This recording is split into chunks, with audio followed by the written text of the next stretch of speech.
사랑하는 기쁨의 교회 여러분 안녕하세요. 오늘은 다 같이 열왕기상 우리 1장 1절에서 10절의 말씀을 함께 묵상하도록 하겠습니다. 제가 여러분들을 위해서 말씀을 들려드리도록 하겠습니다. 열왕기상 1장. 다윗 왕이 나이가 많아 늙으니 이불을 덮어도 따뜻하지 아니한지라. 그의 시종들이 왕께 아뢰되 우리 주 왕을 위하여 젊은 처녀 하나를 구하여 그로 왕을 받들어 모시게 하고 왕의 품에 누워 우리 주 왕으로 따뜻하시게 하리이다 하고 이스라엘 사방 영토 내에 아리따운 처녀를 구하던 중 수넴 여자 아비삭을 얻어 왕께 데려왔으니 이 처녀는 심히 아름다워 그가 왕을 받들어 시중 들었으나 왕이 잠자리는 같이 하지 아니하였더라. 그때 핫깃의 아들 아도니아가 스스로 높여서 이르기를 내가 왕이 되리라 하고 자기를 위하여 병거와 기병과 호위병 50명을 준비하니 그는 압살롬 다음에 태어난 자요 용모가 심히 준수한 자라. 그의 아버지가 내가 어찌하여 그리하였느냐 하고 하는 말로 한 번도 그를 섭섭하게 한 일이 없었더라. 아도니아가 스루야의 아들 요압과 제사장 아비아달과 모의하니 그들이 따르고 도우나 제사장 사독과 여호야다의 아들 분하야와 선지자 나단과 시므이와 레이와 다윗의 용사들은 아도니아와 같이 하지 아니하였더라. 아도니아가 에누로겔 근방 소헬렛 바위 곁에서 양과 소와 살찐 송아지를 잡고 왕자 곧 자기의 모든 동생과 왕의 신하된 유다 모든 사람을 다 청하였으나 선지자 나단과 분하야와 용사들과 자기 동생 솔로몬은 청하지 아니하였더라. 아멘.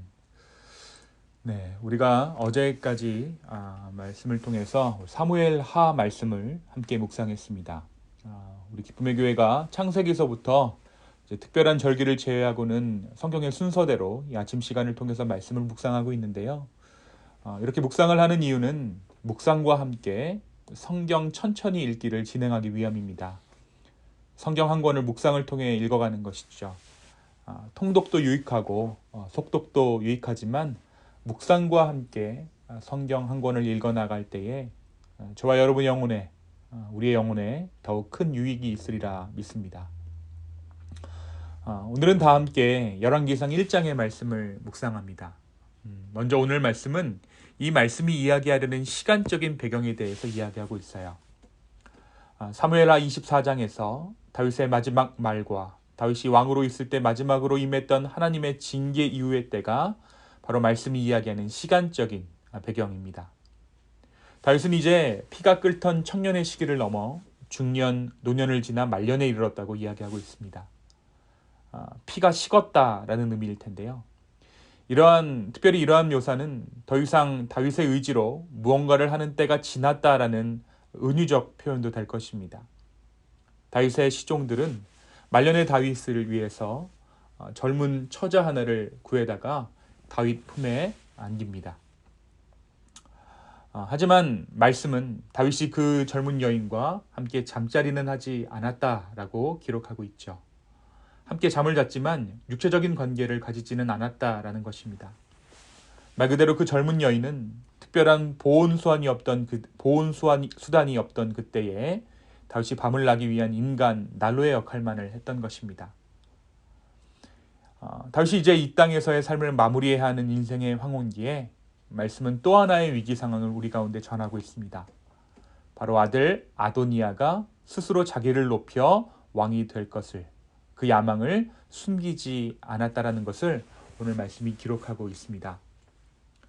압살롬이 반역으로 죽은 후에 다윗의 아들 중에 가장 연장자였던, 또한 오늘 말씀에서도 기록하고 있듯이 다윗이 한 번도 아도니아를 섭섭케 한 적이 없었다라는 우리가 그 구절을 통해서 알 수 있듯이 다윗의 사랑을 받았던 그 아도니아가 스스로 자기를 높여, 여기서 이 표현은 교만하여라는 표현입니다. 그 아도니아가 스스로 왕이 될 생각을 품었던 것입니다. 이 아도니아가 왕이 될 야망을 품자 다윗의 사람 중에도 아도니아 편에 서는 자들이 생겼습니다. 그 중에 다윗의 군대 장관이었던 요압과 제사장 아비아달이 있었다는 사실을 우리는 오늘 말씀을 통해 알 수 있습니다. 사실 이 두 인물은 우리가 사무엘 상하서에서도 보아왔지만 다윗의 수하에 있으나 자기의 목적을 이루려던 또 이루었던 야망이 있었던 인물들입니다. 여지껏 그들은 다윗의 편에 섰기에 그들의 자리를 유지하고 목숨을 부지할 수 있었지만 결국 다윗의 인생의 말기에 다윗의 왕권 말미에 다시 한번 그들의 야욕을 이기지 못하고 잘못된 선택을 하고 있는 것입니다. 누군가 이런 이야기를 했습니다. 그 사람의 말보다 그 사람의 선택을 보아라. 그 사람을 정말 알고 싶다면 그 사람의 말보다 그 사람이 결국에 어디에 서는지를 보아야 한다라는 의미입니다.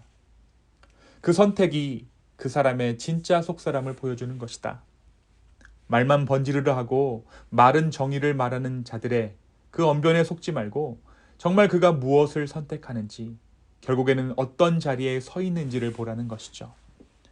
반대로 말은 좀 험하고 말주변이 없어 오해를 받기도 하지만 그 사람의 선택을 보면 믿음직스러울 때가 있습니다.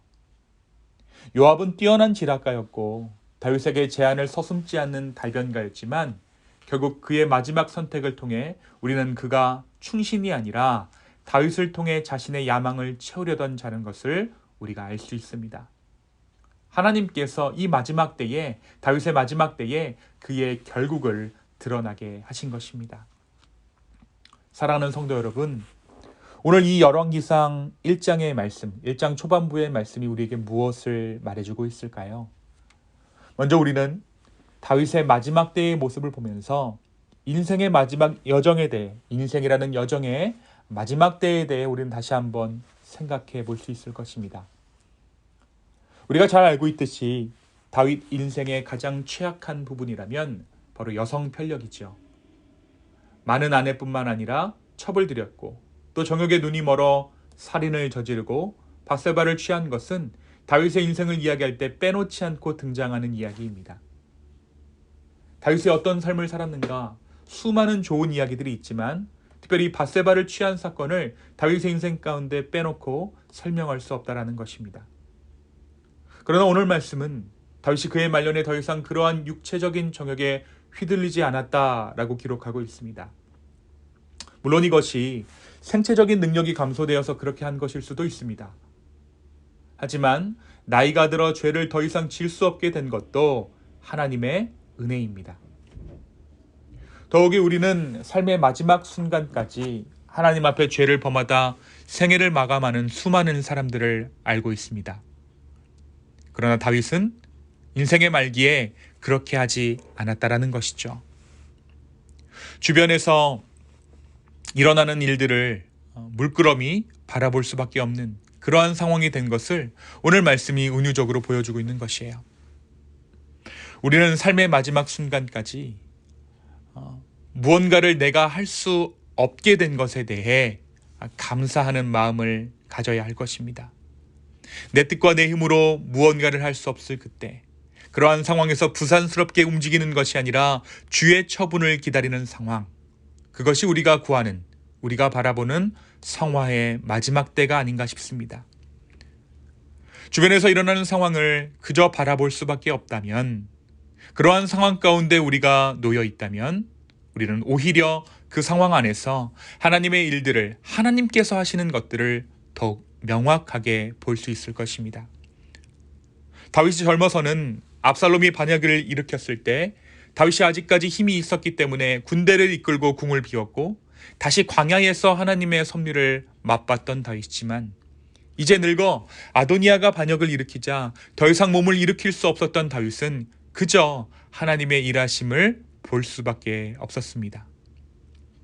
그토록 화려했고 부귀영화를 누리며 하나님의 사람임을 자타가 공인했던 다윗 역시 한 줌의 흙이 되어 떠날 날이 멀지 않았음을 오늘 말씀이 보여주고 있는 것이죠. 또한 그 주변의 인물들은 세대만 바뀌었을 뿐 여전히 바쁘게 움직이고 있습니다. 살 길을 도모하기 위해 바삐 움직이고 있는 것이죠. 그러나 그들 역시 한낱 인생일 뿐입니다. 어떻게 보면 우리가 겪게 되는 죽음이라는 관문을 통해 우리는 모든 인류가 성화되는 것을 보고 있는지도 모르겠습니다. 복음을 아는 자든 모르는 자든 모든 사람은, 모든 인간은 하나님의 섭리 안에서, 하나님께서 정하시는 탄생과 죽음이라는 그 섭리 안에서 성화의 길을 걷고 있다는 것입니다. 다만 저와 여러분은, 우리는 우리의 목자 되신 예수 그리스도와 동행함으로 그 성화의 여정을 함께 걷기에 조금 더 느긋하고 조금 더 우아하게 그 길을 걸을 수 있습니다. 모든 힘이 빠지고 나의 의가 제하여지는 그때, 바로 그때 우리는 주의 온전하신 인도하심을 볼 수 있게 될 것입니다.